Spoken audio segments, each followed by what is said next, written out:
Good riddance.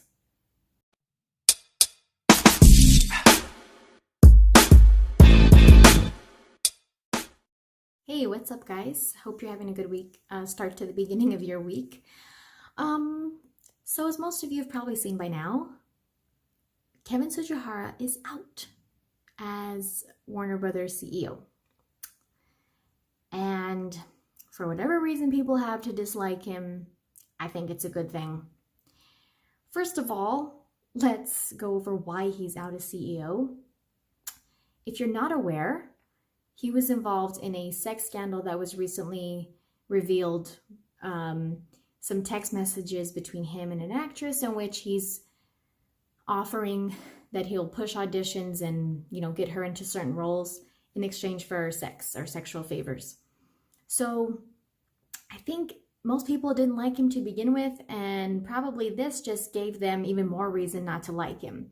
And I think besides fans, also people who work at Warner Brothers or have worked with them have also reported that they don't like working with him and that he kind of doesn't have much respect for the creative process of, storytelling in a movie. And I really don't think he has any business being in the movie industry anyway, because prior to that, he wasn't involved in movie making or anything to do with filmmaking.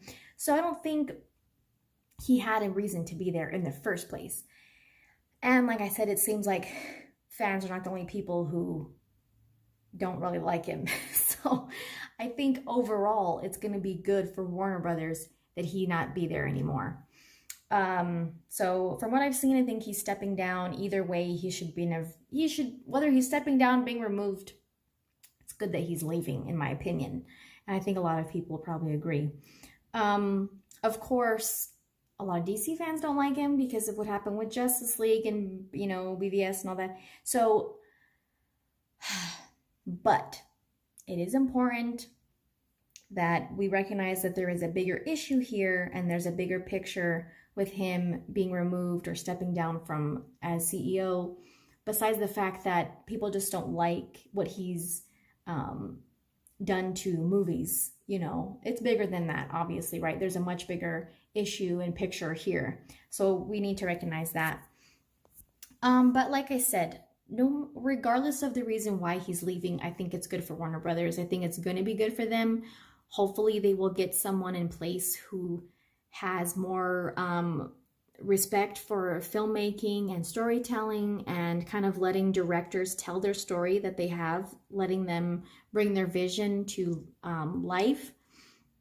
And it's not just about Zack Snyder and what happened and David Ayers, what happened, with the DC franchise. It's more than that.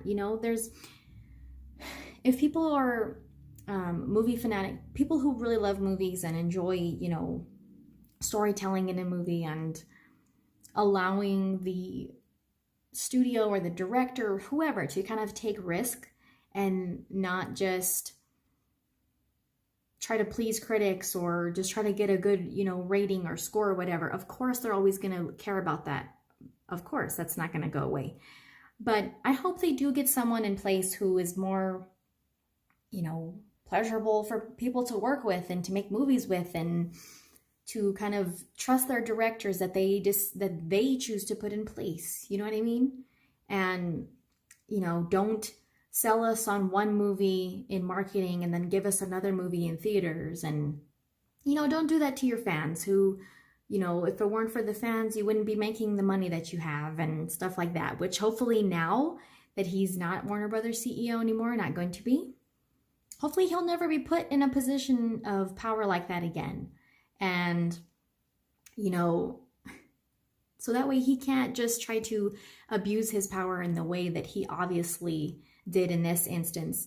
And it's really unfortunate that women in Hollywood are subjected to these kinds of things. And of course, it happens a lot more than we know, which was obviously brought to light a lot with the whole Harvey Weinstein situation. And it's been going on for a long time, right? This is nothing new, unfortunately.